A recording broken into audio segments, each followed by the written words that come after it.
what has become known to the world as the Amityville Horror. The question is no longer just what happened in that house, but whether the evil ever truly left. Our story begins not with ghosts, but with a family. In the quiet, idyllic waterfront village of Amityville, New York, the DeFeo family lived in a beautiful, large Dutch colonial home. It had distinctive quarter-moon windows that gave it the appearance of having watching eyes. It was a picture of the American dream. On the night of November 13th, 1974, that dream shattered. In the pre-dawn stillness, 23-year-old Ronald Butch, DeFeo Jr., took a high-powered rifle and, room by room, systematically ended the lives of his entire family. His parents, Ronald and Louise, and his 4 younger siblings, Dawn, Allison, Mark, and John Matthew. When police arrived, they were met with a scene of absolute horror, but also one of profound mystery. All 6 victims were found lying face down in their beds. There were no signs of a struggle, no sedatives in their systems, and neighbors reported hearing no gunshots, despite the rifle being incredibly loud. It was as if they had simply slept through their murders. Ronald DeFeo Jr. gave several conflicting stories before finally confessing. He later told the police, "Once I started, I just couldn't stop." And to this day, the strange, silent compliance of his family remains an unsettling, unexplained detail.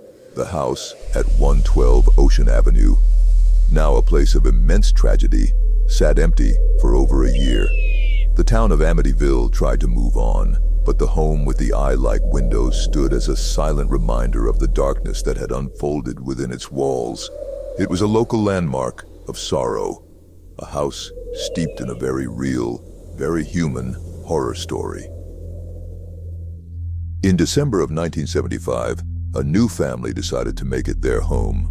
George and Kathy Lutz, along with Kathy's 3 young children, saw the house as a bargain, a chance to own a beautiful waterfront property they otherwise couldn't afford.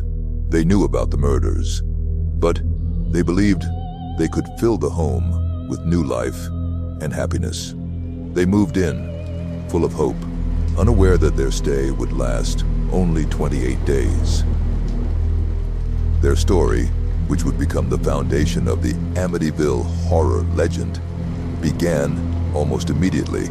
According to the Lutzes, they asked a priest to bless the home on the day they moved in. Get out, bitch. As the priest sprinkled holy water in one of the upstairs bedrooms, the former bedroom of Mark and John Matthew DeFeo, he allegedly heard a deep, masculine voice command, "Get out." The priest, shaken, supposedly told the Lutzes never to use that room as a bedroom.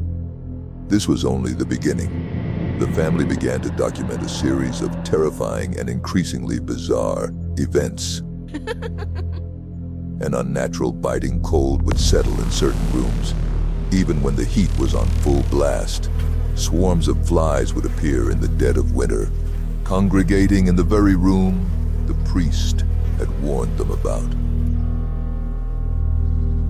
George Lutz's personality began to change drastically. He became moody, withdrawn, and obsessed with the fireplace, waking up at 3:15 a.m. every morning, the alleged time of the DeFeo murders. He would feel a constant bone-deep chill that no amount of blankets could warm.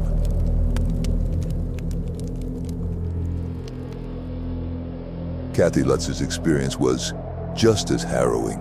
She claimed to have nightmares about the murders, seeing the events play out exactly as they had happened. She began to feel an unseen presence, a touch in the dark. On several occasions, she said she was levitated a few inches off her bed while she slept. The children were not spared. Their youngest daughter, Missy, developed an imaginary friend named Jody, whom she described as a red-eyed, pig-like creature. Jody would allegedly leave large hoofprints in the snow outside the house. The family also reported strange odors, green slime oozing from the walls, and the front door being ripped from its hinges by an unseen force. For 28 days, the Lutz family claimed they endured a relentless paranormal assault. The final night was allegedly so chaotic and violent that they fled the house with nothing but the clothes on their backs, leaving all their possessions behind, never to return. Their terrifying account of a modern American family besieged in their own haunted house was about to become a global phenomenon. The story of the Lutz family's flight from 112 Ocean Avenue was a media sensation waiting to happen. It was a perfect storm of a true story, a real crime, and a classic ghost story. But as the tale grew, so did the skepticism. It was at this point that two of the most famous names in paranormal research stepped into the picture: Ed and Lorraine Warren.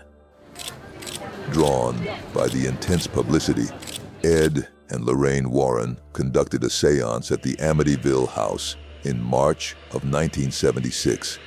Ed, a self-taught demonologist, and Lorraine, a professed clairvoyant, were already well known, but Amityville would cement their legendary status. During their investigation, Lorraine Warren claimed to have been overwhelmed by a demonic, inhuman presence.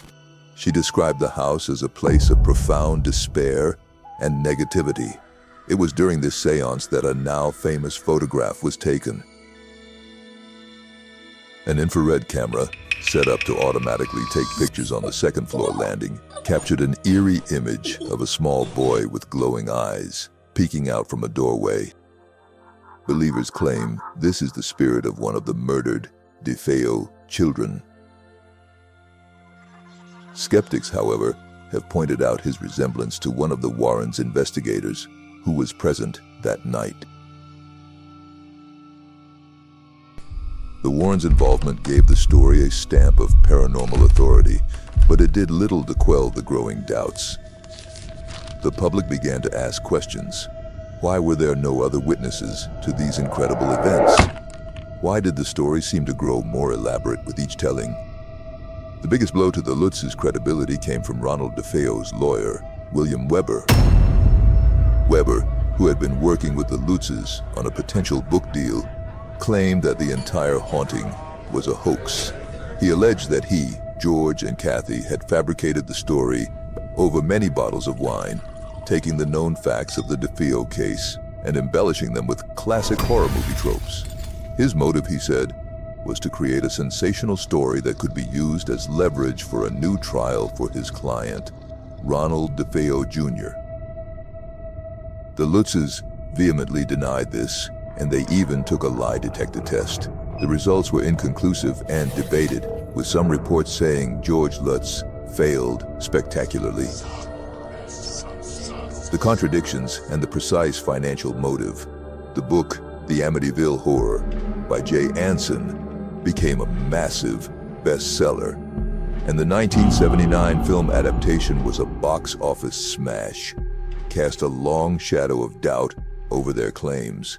The question of what inspired Amityville Horror now had two answers: a demonic entity or a clever marketing plan. So, what is the truth? Was the Amityville house a portal to hell, or was the haunting an elaborate fabrication?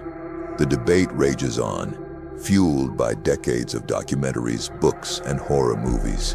This is the core of what makes the Amityville Horror real story so compelling.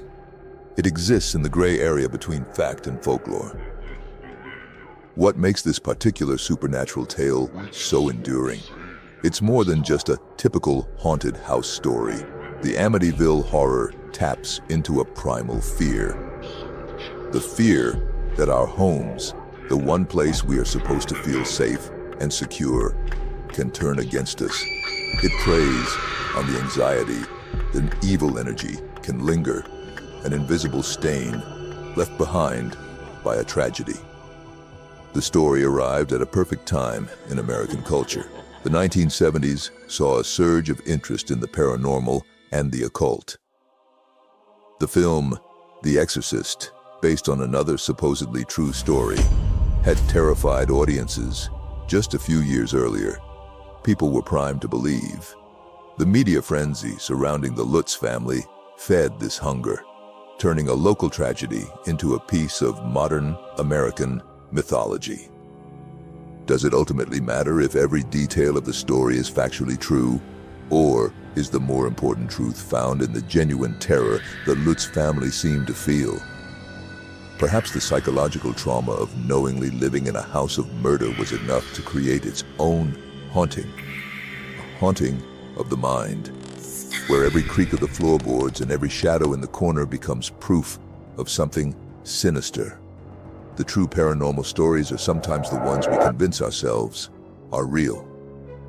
Whether it was a legitimate paranormal event or a masterfully executed hoax, the story of Amityville became a cultural touchstone. It defined the true story haunted house genre and set the template for countless horror stories that would follow. The Amityville Horror House, with its iconic eye windows, became a character in itself, a symbol of suburban dread. There are many unsettling details in this case, from the original crime to the alleged haunting. But perhaps the most chilling and concrete mystery is the one that started it all. It's a fact that predates the Lutzes, the Warrens, and the media storm. It's about the 6 members of the DeFeo family. Forensic investigators confirmed that the rifle used in the murders was so loud it would have been deafening, easily heard throughout the house and by neighbors. Yet, no one in the family, aside from the first victim, appeared to have been woken up by the shots. They were found peacefully in their beds, with no evidence of struggle. How could 6 people in a quiet house sleep through the violent, thunderous end of their family members, one by one? That is a question that has never been satisfactorily answered. It is the original, undisputed, and truly unexplained horror of 112 Ocean Avenue. So we are left where we began, standing before a house with windows like watching eyes.